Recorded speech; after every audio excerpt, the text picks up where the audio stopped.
안녕하십니까. 한반도 안보전략연구원 일본 연구실장 박성호입니다. 오늘은 스가 총리에 대해서 말씀을 드리겠습니다. 여러분들도 잘 아시겠지만 스가 총리는 9월 중순경에 총리가 됐습니다. 73세의 나이로 총리가 됐죠. 아베 총리가 갑자기 아파서 그리고 아베 총리의 분신으로 그동안에 활동을 해오면서 관방장관으로서 8년간 최장수 관방장관 기록을 세우면서 아베 총리를 보좌해왔던 스가 총리가 됐습니다.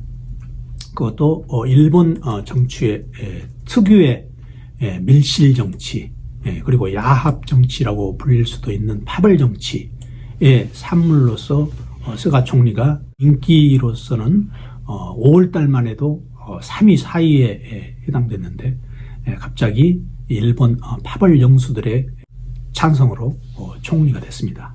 그런데 스가 총리가 과연 어떻게 일본의 국정을 운영하는가, 이게 굉장히 우리한테 관심입니다. 왜 그러냐면 우리는 일본과 가장 가까운 이웃나라로서 여러 가지 현안을 가지고 있습니다. 그래서 스가 총리의 일거수일투족에 우리는 굉장히 주목을 하고 있습니다. 그래서 오늘은 스가 총리가 과연 최근 2개월 동안에 어떤 행동을 보였는가, 특히 그 중에서도 지금 일본에서 세관에서 주목을 받고 있는 일본 학술회의 회원 임명 거부 문제에 대해서 중점적으로 말씀을 드리겠습니다. 일본 학술회의의 어떤 조직에 대해서 우선 여러분들한테 말씀을 드리고, 그 다음에 스가 총리가 임명 동의를 거부했던 6명 신상에 대해서 좀 말씀을 드리고, 또 이 거부권 행사를 하게 된 의도, 그리고 이게 거부권 행사가 어떤 여파를 가져오는지, 그리고 또 한일 관계에도 어떤 여파를 가져올 수 있는지에 대해서 설명을 드리겠습니다. 스가 총리는 9월 달에 시정연설을 했습니다. 시정연설은 누구나 총리가 되면은 한 번씩 의례적으로 하는 연설인데, 내가 총리 재임 기간 중에 주로 어떤 일을 하겠다는 걸 나타내는 거죠. 그런데 스가 총리는 굉장히 시정연설을 잘했습니다. 지구온난화에 대해서, 그리고 스마트폰 가격 인하에 대해서, 그리고 불임수술 지원에 대해서 굉장히 구체적이고 또 시한을 정해서 다른 총리의 할 수 없는 굉장히 구체적인 부분까지 문제점 그리고 향후 전망을 지적하면서 시정연설을 했습니다. 굉장히 호평을 받았습니다. 그런데 여기서 스가 총리는 어떤 얘기도 했냐면, 앞으로 행정구조 개혁도 열심히 하겠다, 그런 얘기를 했습니다. 그 일환으로 일본 학술회의 문제를 제가 말씀을 드리는 겁니다. 자, 우리는 스가 총리가 내정에 대해서 어떻게 행정구조 개혁을 하든 저희들은 사실 내정에 대해서 크게 논할 그런 필요성은 없습니다. 그런데 그 문제는 스가 총리가 이번 일본 학술회의에서 밝힌 그 내용이 일본의 우익 민족주의의 성향과 연관이 있다, 이런 부분에서 제가 여러분들한테 이 문제를 거론을 드리는 겁니다. 지금 스가 총리는 대외 정책상으로는 아직 유보적인 입장을 취하고 있습니다. 엊그제 박지원 국정원장 일행과 한일 의련 일행이 일본을 방문해가지고 한일 관계 교류에 대해서 스가 총리 취임 이후에 어떻게 하면 한일 관계를 좀 더 미래지향적으로 이끌고 나갈까에 대해서 일단 스가 총리의 의사를 타전한 적이 있습니다. 그런데 여기서 스가 총리는 굉장히 원리 원칙적인 얘기를 했습니다. 지금 현안이 되고 있는 강제징용 문제에 대해서 한국에서 해법을 제시를 해야 된다. 1965년 한일 청구권 협정의 기본을 두고 문제를 우리가 해결해야 된다, 이런 아주 원리 원칙적인 얘기를 했습니다. 자, 두 번째, 금년 12월에 한중일 정상회담이 있습니다. 그런데 일본의 총리가 오지 않으면 이 한중일 정상회담이 의미가 없어집니다. 그런데 아직 스가 총리는 여기에 참석한다 안 한다 언급을 하지 않고 있습니다. 또 하나 WTO 총장의 유명희 통상본부장이 출마를 했는데 일본은 나이지리아 후보를 응원을 했습니다. 아직까지는 스가 총리가 특별하게 대외 정책에서 우리한테 각을 진다 이렇게까지는 우리가 확대 해석할 필요는 없습니다. 하지만 우리한테 그렇게 호의적이다 이렇게 평가할 수도 없는 상황입니다. 그래서 대외 정책은 유보적이라고 할 수가 있습니다. 그러면 본격적으로 일본 학술 회의에 대해서 설명을 드리겠습니다. 일본 학술 회의라는 것은 원래 왜 생겼냐면은 태평양 전쟁 때 학자들이 동원됐다는 데 대해서 반성의 의미로 일본 학술회의가 생겼습니다. 원래 기본 취지가. 그래서 학술회의법 제1장 1조에 활동은 정부로부터 독립성을 갖는다고 적혀져 있습니다. 일본 학술회의는 사실 학자의 국회라고 평가되는데 일본 전국에 굉장히 많은 숫자의 일반 회원이 있습니다.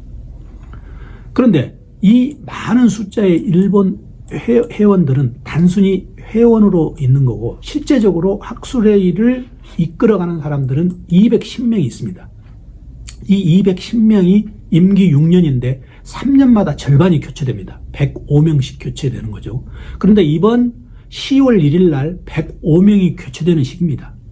그런데 이 중에서 99명만 스가 총리가 사인을 하고 6명에 대해서는 임명 거부를 했다는 겁니다. 이 학술회의는 연간 100억 원을 사용하는 굉장히 큰 규모의 예산을 사용하고 있죠. 그런데 이 학술회의에서 왜 스가 총리가 임명을 거부를 했는지 이게 지금 문제가 되는 거죠.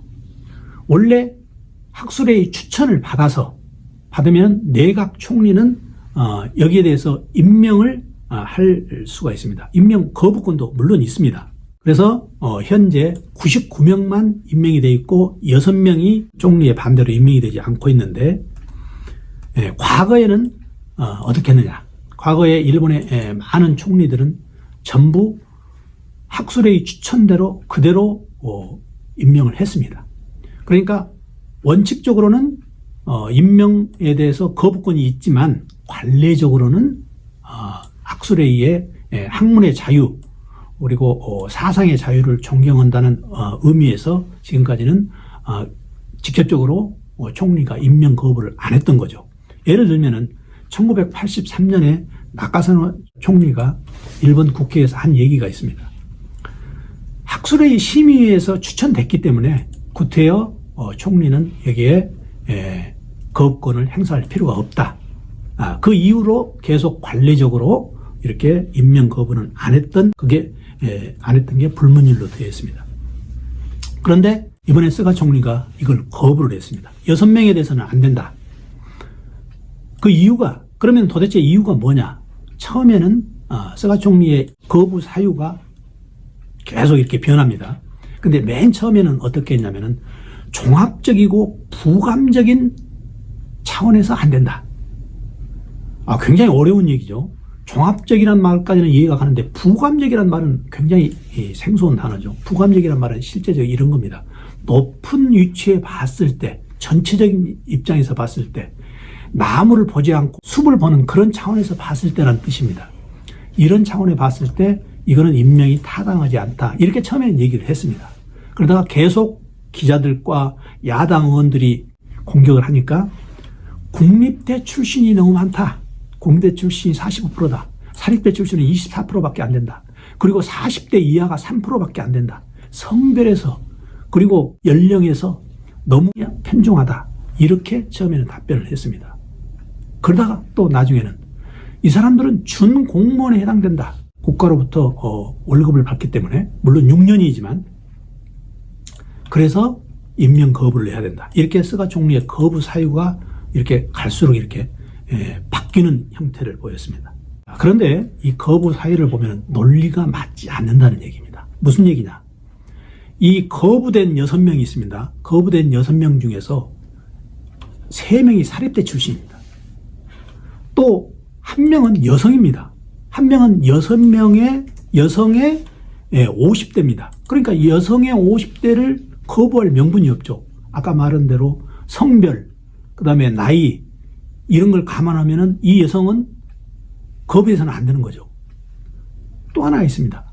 학술회의는 자연과학, 인문과학, 사회과학을 모두 통틀어서 있는데 사회과학과 인문과학 분야에 있는 사람들 6명을 거부를 한 겁니다. 그래서 이제 거부 사유를 살펴보면 실제로는 이 사람들이 일본 지금 정치 성향인 우익 민족주의 성향에 대부분 반대한 사람들이, 그리고 과거에 반정부 발언을 한 사람들이. 우익 민족주의에 대해서 제가 여러 번에 걸쳐서 유튜브에 대해서 말씀드렸는데 다시 한번 제가 여러분들한테 상기시키는 의미에서 말씀드리면, 우익 민족주의라고 보통 얘기하는 것은 이렇습니다. 순수 일본 민족의 전통과 문화를 보존하기 위해서 천황제와 애국심을 강조하는 보수 우익 성향의 국수주의적인 사고입니다.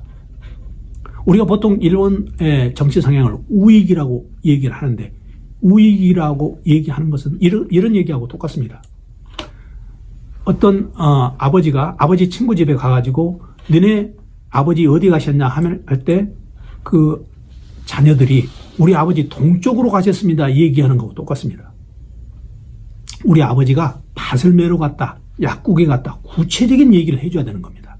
그래서 저는 우익이라기보다도 우익 민족주의라고 구체적으로 우리가 찝어줘야 된다고 몇 번을 걸쳐서 제가 강조를 드렸습니다. 하여튼 이런 우익 민족주의 성향, 지금 일본의 정치 성향인 우익 민족주의 성향에 반대한 사람들이 전부입니다. 6명.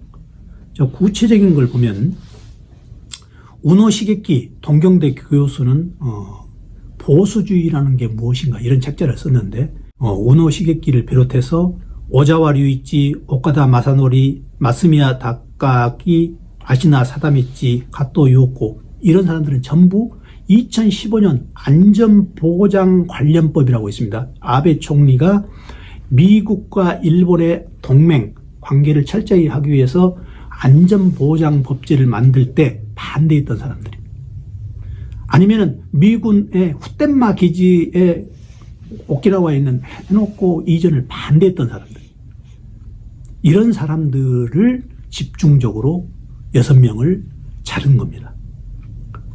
그래서 이 자르는 작업을 누가 했냐? 사실은 스기타 가지히로라는 관방부장관이 있습니다. 이 사람도 굉장히 연로한 사람인데 이 사람들이 이 인사를 담당합니다. 그런데 이 사람의 별명은 뭐냐면은 관저의 수호신입니다. 그런데 어떤 수호신이냐면은 우익 민족주의 성향을 가진 수호신이라. 그래서 이 사람이 관방부장관을 하고, 과거에 스가 총리가 관방장관을 하고, 아베 총리 시절에 이 세 사람이 총리, 관방장관, 관방부장관 하면서 이 세 사람이 같이 팀워크를 마쳤는데, 이 작품이 바로 스기타 가지히로 관방부장관의 작품이 아닌가 이렇게 추정을 하고 있습니다. 자, 여기에 대해서 일본 학술회의의 반응은 어떤가? 가지다 회장이 있습니다. 지금 일본 학술회의 근본 신임 회장은 이 사람이 사실 노벨 물리학상을 받은 사람입니다. 그러니까 굉장히 신망이 두터운 사람이죠. 이 사람 하는 얘기는 이거는 청천벽력과 같은 거다. 학술회의 운영과 활동에 대해서 엄청난 제약을 주는 거다.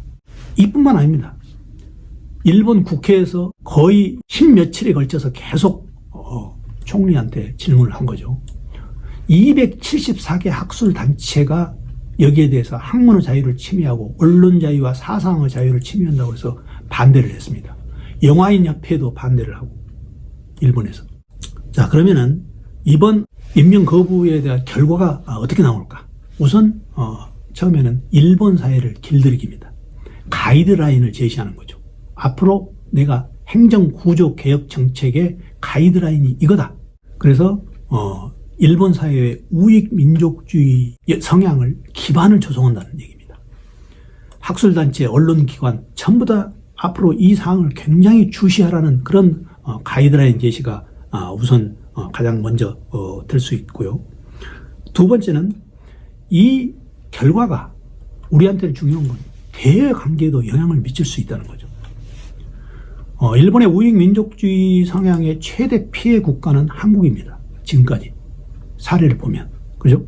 한일 관계에서도 그렇고 북일 관계에서도 그렇고 물론 북일 관계에서 지금 스가 총리는 김정일 위원장과 언제든지 조건 없이 만날 수 있다고 얘기하지만 납치 일본인의 문제를 해결한다고 하지만 결국 이런 우익 민족주의 성향의 스가 총리가 납치 일본인 문제로 결코 북한에다 양보를 할 의향이 없다는 것을 우리는 알 수가 있습니다. 물론 한일 관계, 독도 문제, 강제징용 문제 이런 문제에서도 근본 일본 학술회의 임명 거부 문제를 심각하게 우리가 고려해야 될 부분입니다. 여기서 이제 핵심 쟁점 사항을 한번 검토해 보면요. 임명 거부 이유는 아까 말씀드린 대로 지금 석연치 않습니다. 여론조사를 했는데 타당하다는 여론이 34%고 타당하지 않다는 여론이 36%입니다. 그런데 더 중요한 것은 스가 총리의 거부 사유가 논리적이다. 이 여론이 22%입니다. 논리적이지 않다. 여론이 49%입니다. 임명 거부 이유가 석연치 않은 겁니다. 왜? 우익 민족주의 성향의 이런 사람들을 대외적으로는 결코 입 밖에 내지 않는 게 일본인의 기본적인 습성이죠. 일본인들은 기본적으로 혼내하고 다떼마에가 있지 않습니까? 분명히 혼내는 저 사람이 우익 민족주의 성향이기 때문에 거부를 하는데 다떼마에는 밖에 나타내는 모습은 그 얘기는 절대 하지 않습니다. 총리의 관여 합법성. 총리는 분명히 관여할 수 있습니다. 아까 법률에 나와 있듯이. 하지만 관례적으로 지금까지 하지 않다는 거죠. 왜? 학문의 자유와 사상, 언론, 표현의 자유 때문에. 학문의 자유 위배 시비. 분명히 학문의 자유에 위배됩니다. 학문 평가 정당성. 과연 누가 그러면은 이게 어떤 사람이 학술회의 추천 말고 다른 누가 이 학자들을 추천할 수 있겠느냐. 이것도 문제가 되는 겁니다. 헌법 해석 변경. 이거는 2018년에 학술회의 법에서 총리가 임명을 할 수 있다. 이렇게 나와 있습니다. 그래서 헌법 해석 변경은 지금 일본 정부에서 주장하는 게 맞습니다. 결론적으로 왜 그러면은 스가 총리가 이와 같은 무리수를 두고 있는가? 그 분석이 중요하죠. 이렇습니다. 스가 총리는 지금 나이가 73세죠. 그러니까 스가 총리가 앞으로 만약에 재집권을 해가지고 아베 총리와 차별성을 둘 수는 있습니다. 재집권 한 이후에. 하지만 스가 총리는 지금 재집권이 가장 중요한 자기의 정치 목표입니다. 내년 선거가 있습니다. 자민당 총재 선거가 있는데 문제는 그 이전까지는 스가 총리가 세 가지 숙제가 있습니다. 하나는 뭐냐면 외교 역량을 아베 총리까지는 안 가더라도 어느 정도 외교 역량을 갖춰야 됩니다. 또 하나는 행정개혁 조치, 그러니까 행정구조개혁 정책의 동력을 계속 유지를 시켜야 됩니다. 스가 총리가 이번 시정연설에서 가장 주안점을 둔 게 행정구조개혁을 자기는 반드시 이루겠다 얘기했거든요. 행정구조개혁 정치의 동력을 계속 유지를 해야 됩니다. 마지막 세 번째는 뭐냐면은 스가 총리가 아베 총리만큼은 못하지만 카리스마 있는 본인의 리더십 이미지를 구축을 해야 됩니다. 이 세 가지가 스가 총리의 재집권의 숙제입니다. 그런데 외교적 역량은 어쩔 수 없습니다. 두 번째, 행정구조개혁 정치의 동력을 유지하는 것과 새로운 리더십 이미지를 구축하는 것은 이 임명 거부 문제로 본인이 그 선을 보이는 겁니다. 그래서 우리는 이런 차원에서 스가 총리를 우리가 분석을 해야 되지 않을까 생각을 합니다. 결론적으로 스가 총리는 본인이 파벌이 없습니다. 파벌이 없기 때문에 아베 총리한테 의지를 해야 됩니다.